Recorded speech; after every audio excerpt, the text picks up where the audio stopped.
Shalom, shalom, graça e paz do Senhor em sua vida. O Senhor é contigo, amada. Glória a Deus por todas as coisas. Estamos aqui no devocional Gênesis capítulo 14. Então vamos lá? Não, né? Nós precisamos orar. Capítulo 14 está aqui, a gente vai já começar o devocional, mas antes eu queria te lembrar que você é a menina dos olhos de Deus. A menina dos olhos de Deus, sabe quando alguém tenta fazer algo aqui no seu olho automaticamente já fecha, protegendo?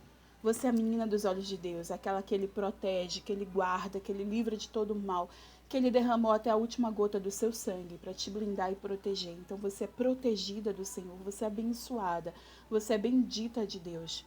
O Todo-Poderoso te ama. Amém? Capítulo 14 do livro de Gênesis, mas antes nós precisamos orar, então eu convido a fechar os olhos, a colocar a mão no seu coração e vamos chamar a existência ao Espírito Santo. Querido, amado Espírito Santo, eis-nos aqui. Nós precisamos de Ti. Precisamos, Senhor, da Tua voz em nossas vidas, dos Teus ensinamentos. Precisamos, Senhor, da Tua soberania em nossas vidas. Ajuda-nos, ó Deus, ensina-nos a Tua palavra.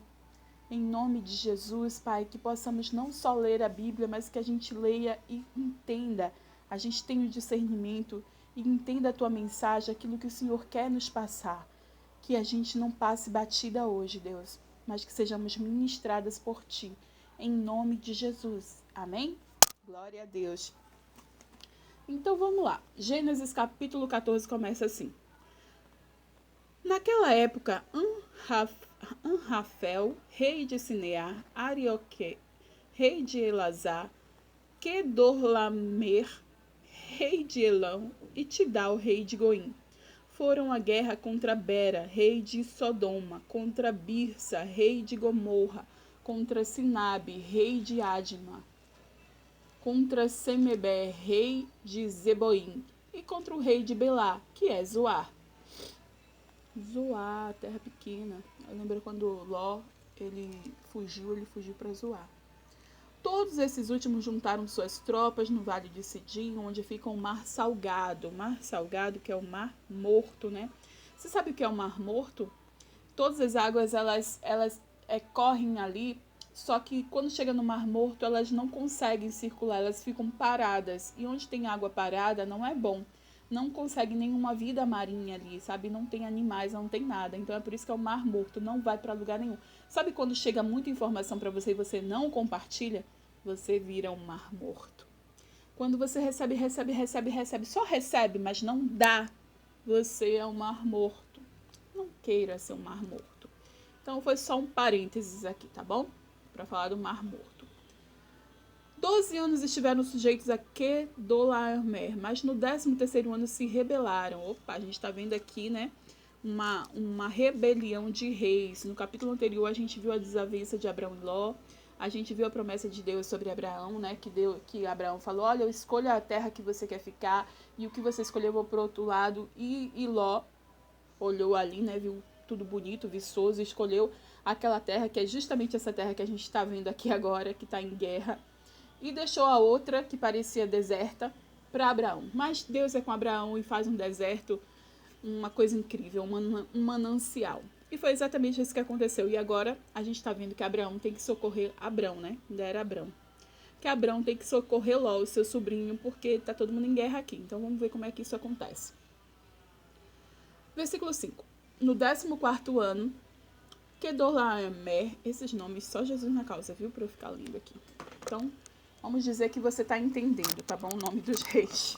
Mas se você quiser ver direitinho, confira lá na Bíblia, Gênesis capítulo 14. Inclusive, eu peço que você confira mesmo, viu? Não fica aqui só guiado em mim, até porque tem versões que são versões diferentes, né? Falam coisas diferentes. Então, assim, que você estude a palavra. Não fica aqui só guiadinho em mim, não. Em nome de Jesus, estude. Então, no 14º ano, Kedorlaomer e os reis que a ele tinham se aliado, derrotaram os Refaíns em Asterote, Carnaim, os Uzins em Ram, os Emins em Savec-Kiriataim, e os Oreus desde os montes de Seir até Euparã, próximo ao deserto. Depois voltaram e foram para En-Mispate, que é Cádiz, e conquistaram todo o território dos amalequitas e dos amorreus que viviam em Hazazon-Tamar. Então os reis de Sodoma, de Gomorra, de Admá, de Zeboim, de Belá, que é Zoar, marcharam e tomaram posição de combate no vale de Sidim, contra Kedorlaomer, rei de Elão, contra Tidal, rei de Goim, contra An-Rafel, rei de Sinear, e contra Ariroque, rei de Elazar. Eram 4 reis contra 5. Ora, o vale de Sidim era cheio de poços de betume. Betume, né? Piche, aquilo que se faz pra gente hoje, faz o asfalto. Então, acho que estão falando de petróleo, né? Será? Deixa eu ver aqui. Betume, se tem alguma coisa aqui de betume. Não, mas eu acredito que é isso mesmo. Se você sabe o que é, escreve aí nos comentários. Vamos seguir aqui. Ora, o vale de Sidim era cheio de poços de betume, e quando os reis de Sodoma e de Gomorra fugiram, alguns dos seus homens caíram nos poços e o restante escapou para os montes. Os vencedores saquearam todos os bens de Sodoma e de Gomorra e todos os seus mantimentos e partiram. Levaram também Ló, sobrinho de Abrão, e os bens que ele possuía, visto que morava em Sodoma. Mas alguém que tinha escapado veio e relatou tudo a Abrão, o hebreu, que vivia próximo aos carvalhos de Manré, e o amorreu, Manre e os seus irmãos, Escol. Deixa eu ver o que é esses irmãos aqui. São os parentes ou ainda aliados. Eu acho que eram aliados, porque a Bíblia, Moisés só relatou aqui que o único parente, né, era a esposa Sarai, sobrinho Ló e os seus servos que partiram com ele, né?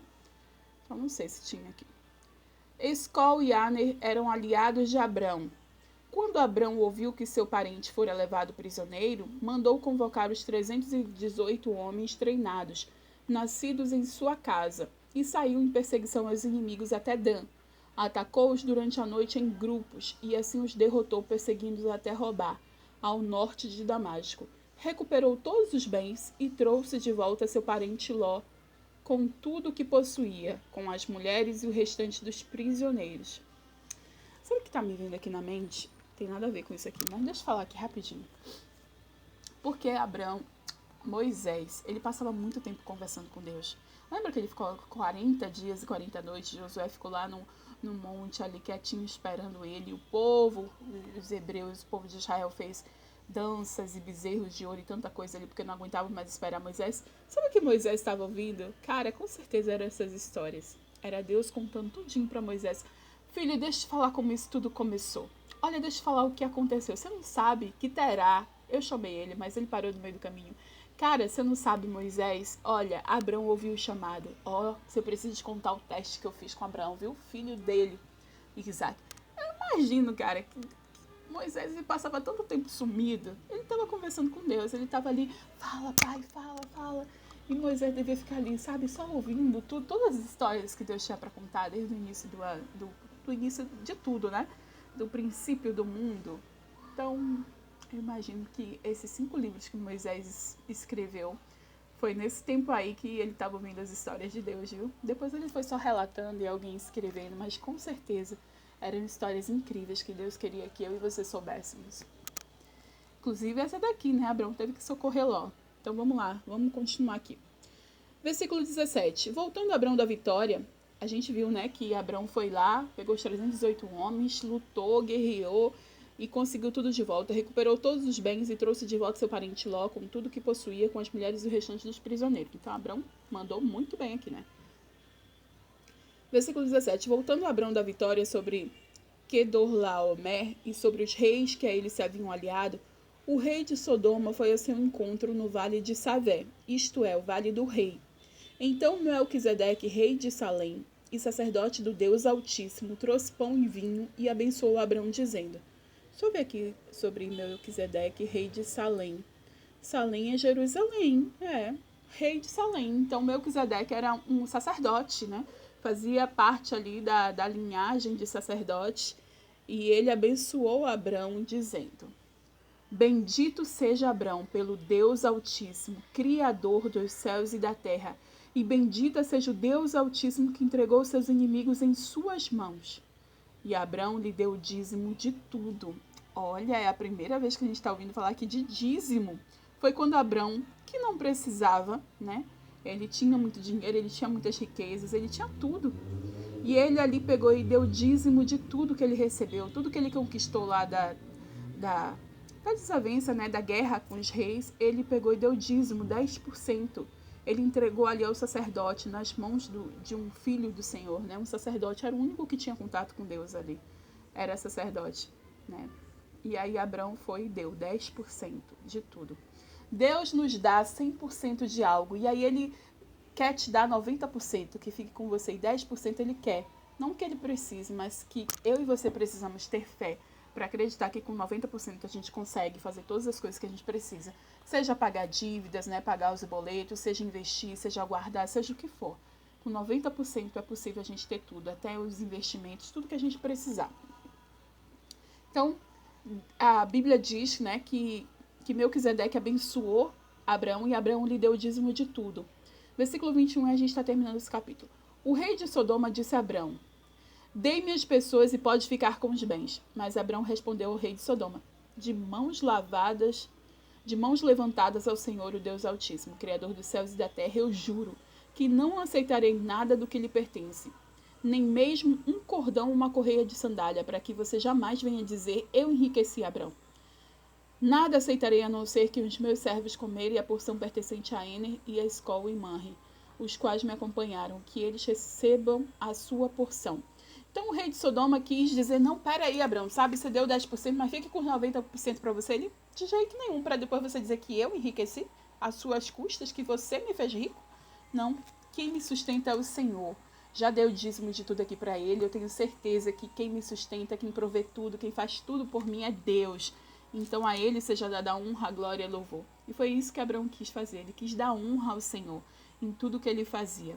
Amém. Que assim seja, eu e você também, em nome de Jesus. Amém? Glória a Deus.